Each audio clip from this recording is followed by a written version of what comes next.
Hello everyone, welcome back to my channel. I'm Kissy. So today I wanted to just share a quick message, and it's, well, maybe not so quick, we'll see.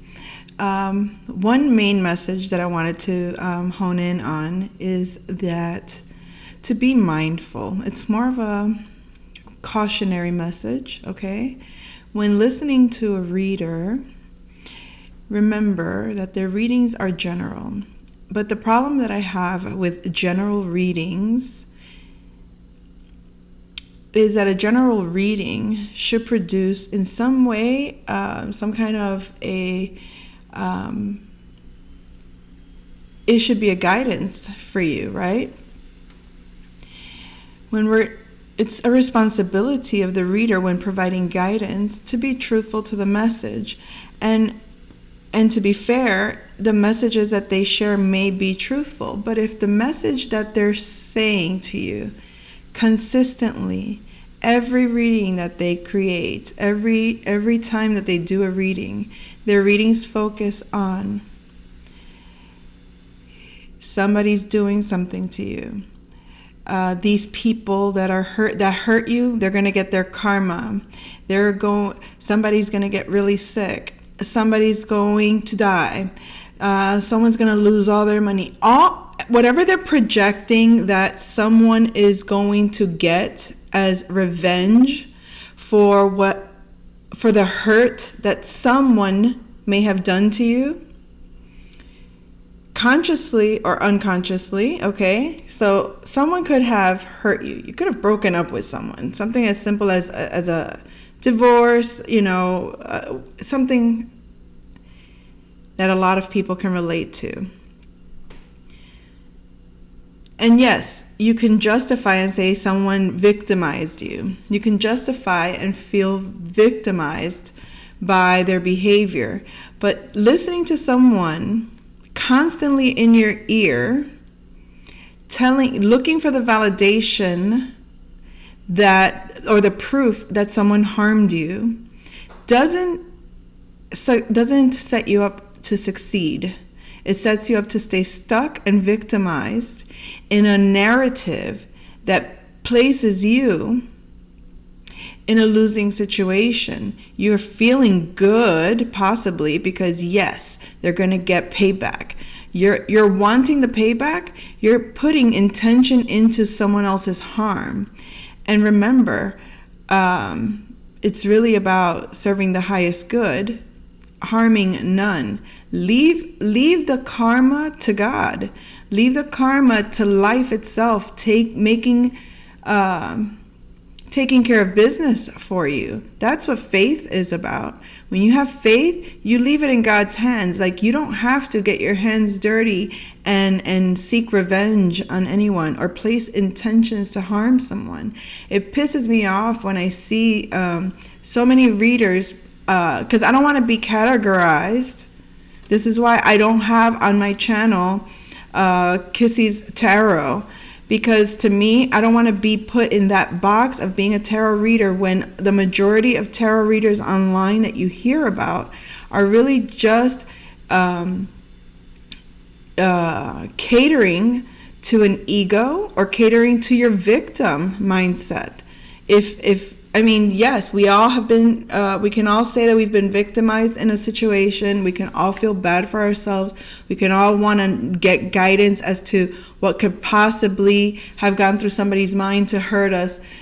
I don't feel good when I hear a reader say something like, oh, this person, they start off with this person that, how can you want that? How can you want that? How can you hear a message about your divine masculine and what, you're supposed to feel good that he's going through karma? You're supposed to be feeling good of what a karmic is putting him through? I mean, if you feel good at someone else's pain, then you have a lot of healing to do. And I wouldn't take advice from a reader that's in that mindset. I'm sorry to the readers that do that as a default, and that's just how, I'm not going to deny the truth, and that's what I see in my cards. Well, that's what you're seeing in your cards because your perspective is negative.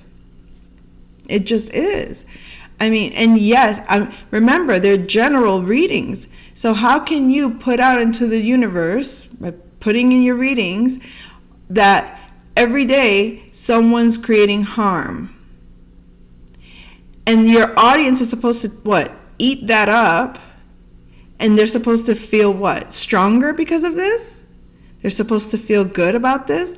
I know when the ego wants to win, I know when the ego wants to feel vindicated, yes, that in some level, hearing that they're getting their payback, right, might fill you up and might make you feel like yes, But in reality, you'll hear a lot of these readers talk about how they got practitioners and they're doing this. The more you listen, if you ever watch the movie The Skeleton Key, you'll see exactly what I'm talking about. The main character, she did not have a mindset for voodoo at all. She had no knowledge of it, no understanding of it. She had a friend that knew something of it. She went to work for a couple, older couple, to care for the elderly man that was ill. And in that process, she started getting weird vibes. She started seeing weird things. Weird things started occurring. But I don't want to give it away, but if you haven't seen it, be warned. I'm about to give it away. All right, so she realizes that the people that she was working for, the lawyer and the woman that she was dealing with in regards to the man's health, were the ones behind planting the seeds in her mind to get her to believe, because the spell that they were creating would not work unless she believed. So how do you protect yourself from voodoo practitioners or these types of people that do spells to harm? Because I'm not saying that it does not exist. What I'm saying, it's not likely that you and somebody you were talking to that you broke up with decided to do spell work on you, and every day you're going to sit there and listen to a fucking reading that tells you how this person did this kind of magic on you and that kind of magic, mirror magic and destiny swapping. That shit fucks with your head. Do you not know that? I mean, I'm sure you do. And if you don't take it like I'm talking down on you at all. I'm saying this is just my tone, how I talk. I'm not doing it to be condescending either. Because I fell into that trap myself. I worked at a my goodness, I can't even think of the term right now. Metaphysical shop. I worked at a metaphysical shop with my mentor. The person that introduced me, that initiated me into the practice of metaphysics, so to speak, okay? And so as a student, I was just assimilating and processing what I was being taught and learning the technical processes of like the elements and things like that, of that nature, right? For example, I had a client come in. This is once I was already doing readings and all of that. I'm very intuitive. I can do a lot of readings, but I do them intuitively. And I'm not the kind of person that's going to say, oh, I see this in you and just call it out like that. It's not always a conscious thing. A lot of times the intuition comes in, the message that comes, I'm a channel, the message that comes through me is meant for you to know what that means for you. It's not so much for me to sit there and be like, oh, I know exactly what this is. I mind my business. As a reader, I mind my business. I tell you the message that I'm being given as I'm being given the message, and that's it. Now, I had a lady come in once telling me how her husband was doing all of this magic on her and he was doing all this thing. She had no evidence. This was based on what readers were telling her, okay? And I decided to chat with her, and I started telling her, you understand that your mind the more you feed it this narrative, the more you're going to create this story for yourself. The more you're going to create situations where you'll find yourself in that circumstance. I tell her this, thinking that this is beneficial to her, that she's going to be grateful at the minimum that someone has told her, snap out of the program that they're trying to sit you in. It's a trap. It's a trap. What she was doing was investing in readings and protection spells and all of these things, paranoid, fearful, and constantly focused on the fear of what he was doing to her. That, I believe, may have gotten me into some hot waters, because she was friends with my mentor. She was friends with the owner of the shop. And I don't know if it bought, and honestly, I wasn't sure if that was something that rubbed the staff the wrong way. It's a business, right? In my mind, I'm thinking we're in the business to help people get out of the spiritual traps. I thought that's what I was doing. I'm getting people out of the spiritual traps, out of the dynamics that imprison them and put them in small little spaces of torture, mental, emotional, physical, all of that. And I guess the advice doesn't go well with capitalism. So I got spiritually attacked for that by that woman that I was seeking to help. She had a lot of money, and I know I won't go into the story, but she did some things, and I knew that now I'm not talking about like, spiritual voodoo stuff like that. No, I'm talking about like trying to actually sabotage me, like play in my field. So anyways, that's not about this. What I'm trying to say is that I'm not telling you not to be aware that evil lurks and evil is out there. But if you pay too much mind to it, if you give it too much attention, if you're not a spiritual person that needs to protect your energy, because when you become very sensitive to the energies, then you, sorry, I keep messing with my glasses. When you are in this realm of spirit, okay, you do pick up on the energies. And you can see when someone has an evil intention behind their energy. And you could tell when people are seeking to take energy from you, information from you, with a very negative, twist. So yes, when you're very sensitive, understanding how evil works benefits you to be prepared, okay? Understanding how evil mindsets work is a necessity for the practitioner, but it's not a necessity for the client. So as a practitioner, spiritualist, intuitive, channel, medium, whatever you call yourself, it's your responsibility that when you provide a one-on-one message, you're as accurate as can be. And if you do pick up and sense those things are happening to this person, I'm not saying that you're not going to tell someone, this person's very wicked. This person is doing some very nefarious things. I get, these things do happen. But that's a very small, you know what I mean? Like, it's not everybody, and it's not like that. So when a reader comes out and says, this is a general reading for the collective, let me tell you what your man is doing. Oh, he's got this karmic, and this karmic is doing spell work on you. That's a seed that you get planted in your mind that now you go and sleep on, and you think on, and you nourish, and you take care of. What do you think you're creating for yourself at that point? Do you think that you're manifesting the life of your dreams, or do you think you're manifesting a situation where you get screwed at the end? So really notice this. And I'm probably going to get it's not a very popular, because like I said, this is a capitalism situation also, because true spiritualism or true spiritual practice has nothing to do with personal gain. It has to do with, this is what I do, this is what I see. It's like having let's say you have a gym expert, a personal trainer, okay? an expert in the physical body, and they can observe you because they see you on a daily. They can tell you, when you walk like this, it affects your body like that. When you move these ways, it's not healthy for your posture. And posture is important when you're training and all this stuff, whatever. The breathing and all of that.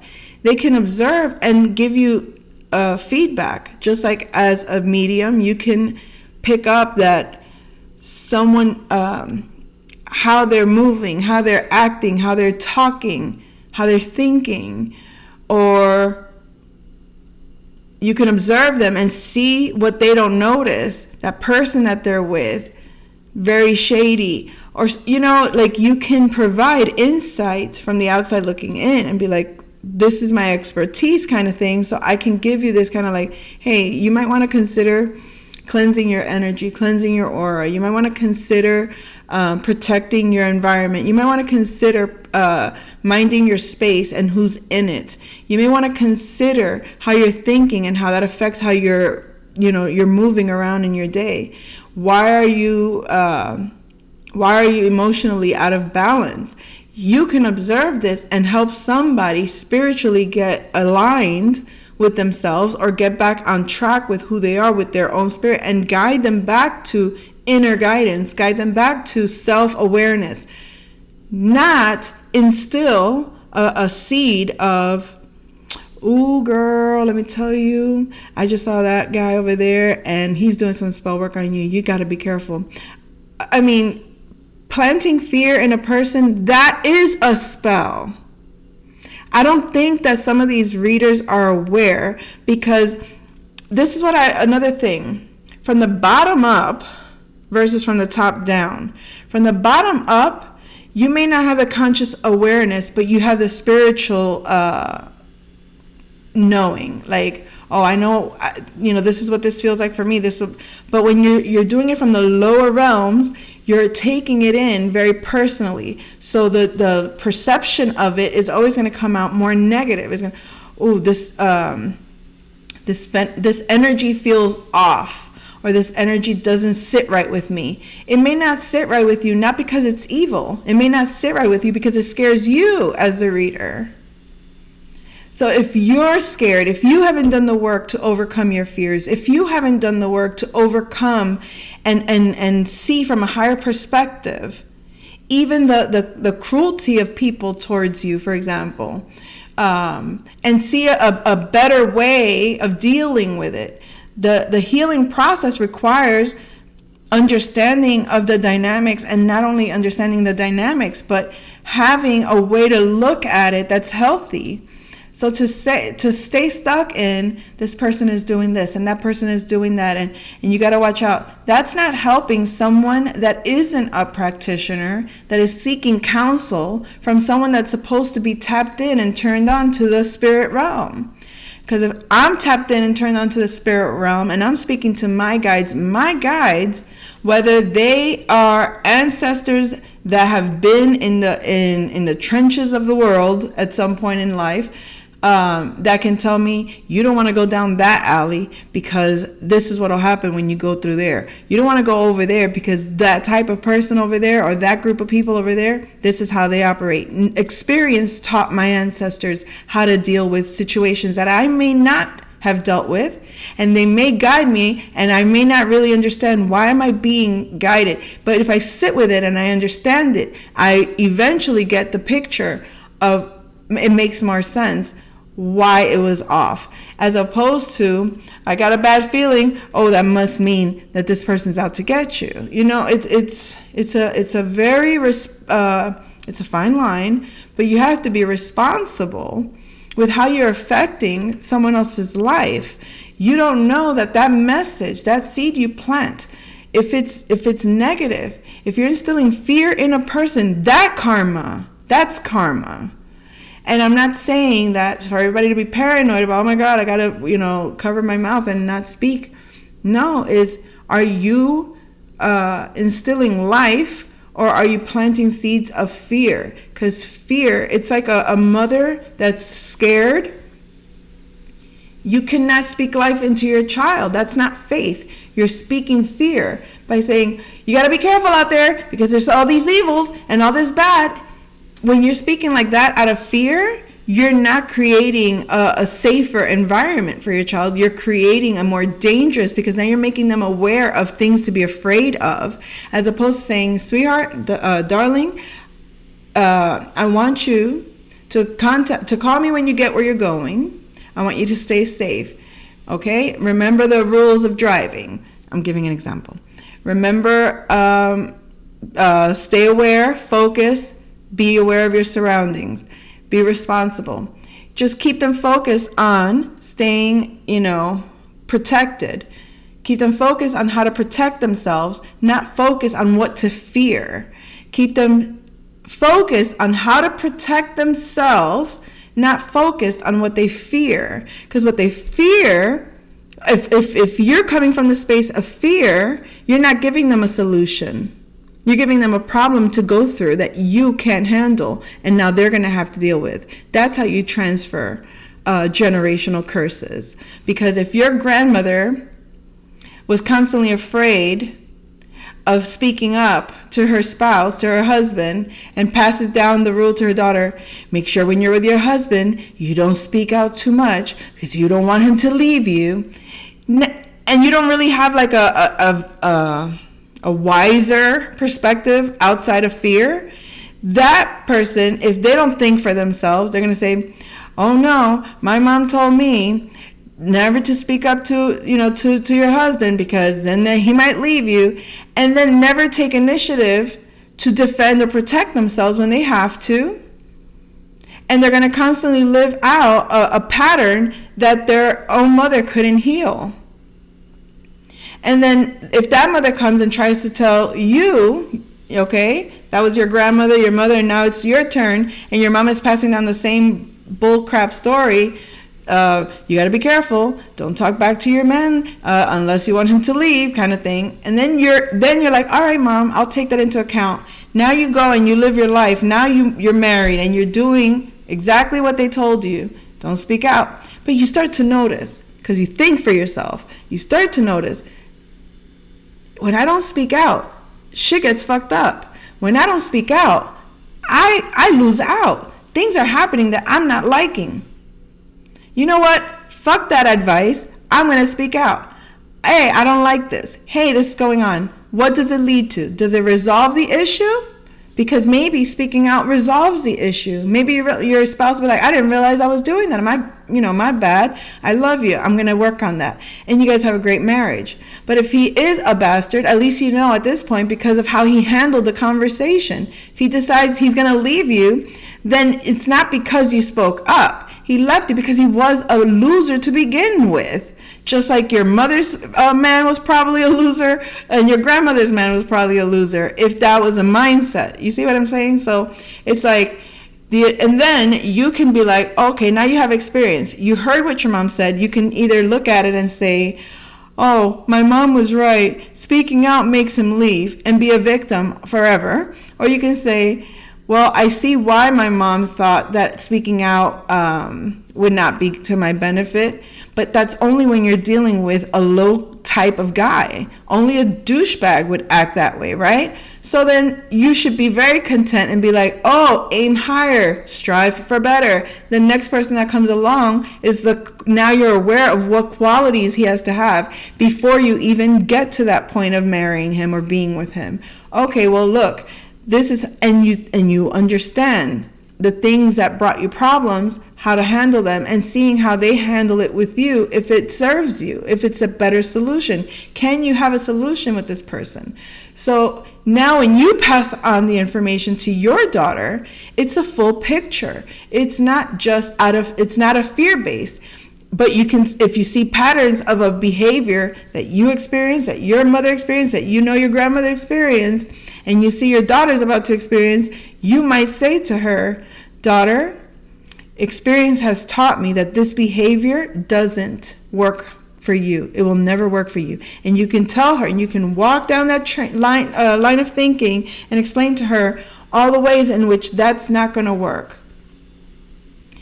Then you can also say, you need to have this conversation. and see how, if he understands and elevates himself to be a better man for you. If that's the case, then your daughter's well prepared to deal with whatever happens. If he couldn't deal with it, well, you can console her and be like, he wasn't the guy for you because he couldn't manage something on that level. He couldn't manage to upgrade himself from that level. And you don't want that long term anyway. So she's not going to carry the victim mindset. She's not going to carry the fear mindset. She's not going to carry any of that, because when you present it to her, you're presenting to her factual, this is what's happening here. This is where this will lead. This is how it's supposed to be. Okay? And if you demand, or maybe not demand, if you request, or if you express that this is what you deserve and you know this is how you should be treated, then when you know this is how you should be treated, you don't accept that and you don't feel bad walking away from things that are not in your benefit. So readers, excusez-moi, once again, readers that are constantly putting out content, and that content starts off with what others are doing to you. Why are they putting your focus outside of you? The focus should be for you. That's the problem with readings and people's expectation of readings. Ooh, you're going to tell me my future? Tell me my future. Does he love me? Does he want me? Does he need me? Is he good to me? Does he have another woman? Like, this is what I've dealt with doing readings. I'm thinking I'm doing spiritual work and helping you on your spiritual path. And you come along with, so what is he thinking about me right now? Okay, we can talk about what he's thinking about you, but isn't it more important to know, what do you think about him? Let's see what you think about him. What do you think about him? Oh, he's immature, has no money, not stable, childish, slow, stubborn, right? For example. And she'd be like, oh my God, no, I don't think that. Denial. So that tells you people don't necessarily want the truth when they get readings.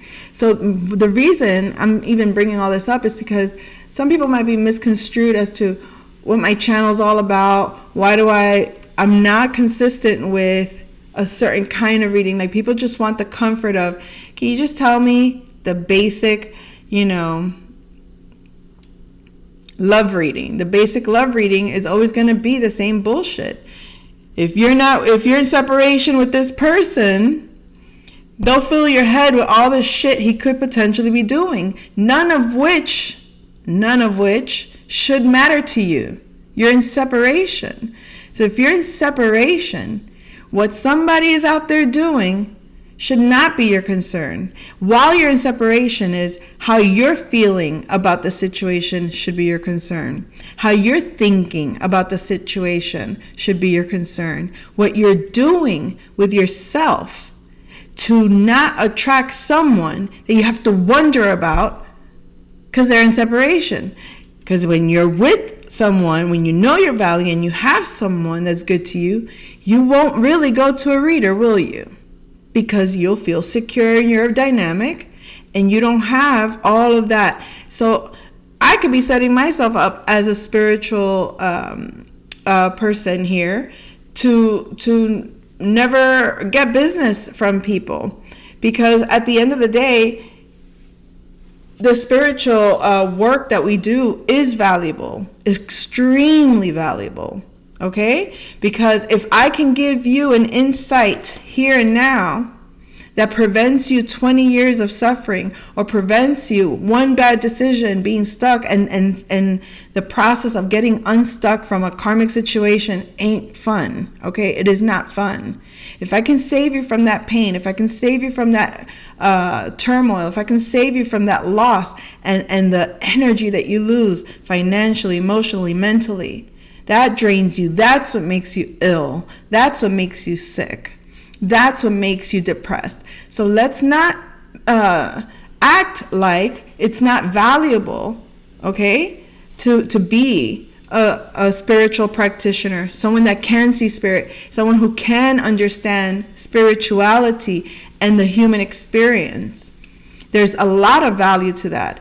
But when you mesh that together with people that are more concerned with how to get a guy to love you in 10 days, how to get a man to, you know what I mean, and giving you, because that's what they want. They want to know, how can you give me an easy solution to get what I want? That's an ego.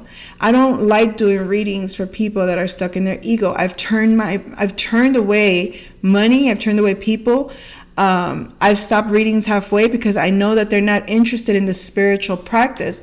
They're looking to gossip about the other person. Okay? They're looking to figure out ways to play another person. They're looking out for ways of figuring out where that person stands with them so that they can plan ahead. Like it's very what's the word?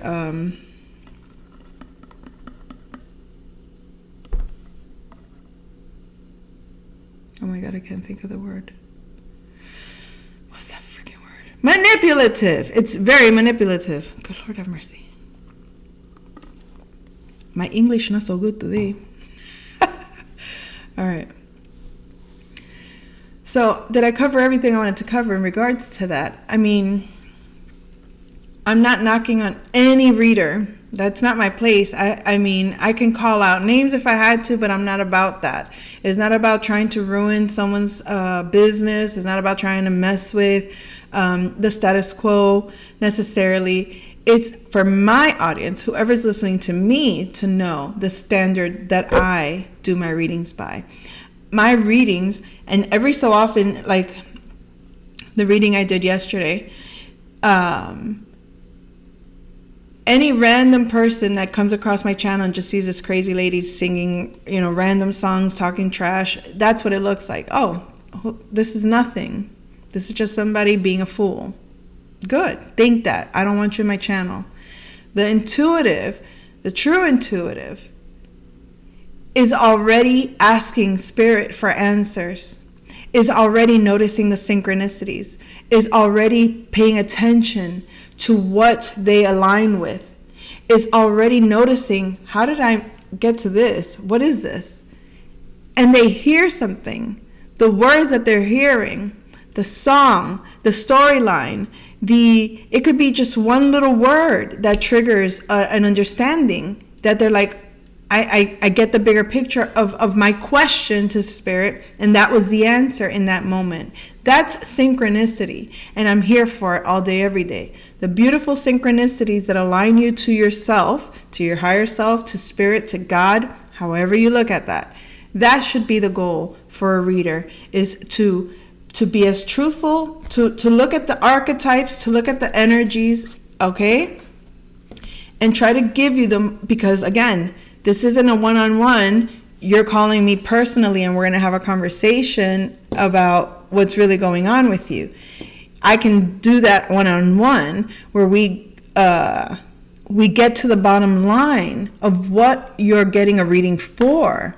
But a general reading, when I do general readings, I want to give you just the energies, the astrological weather, so to speak, the astrological weather of the current day, of the currents, whether in the moment that you hear it, it'll resonate. It could resonate in that moment that I'm doing the reading. It could resonate a year, 2, 3 down the line. Some random person will come in and just align to that message, because at that time, in that space, that person is in that moment, the moment that I was in, at the current that I was in.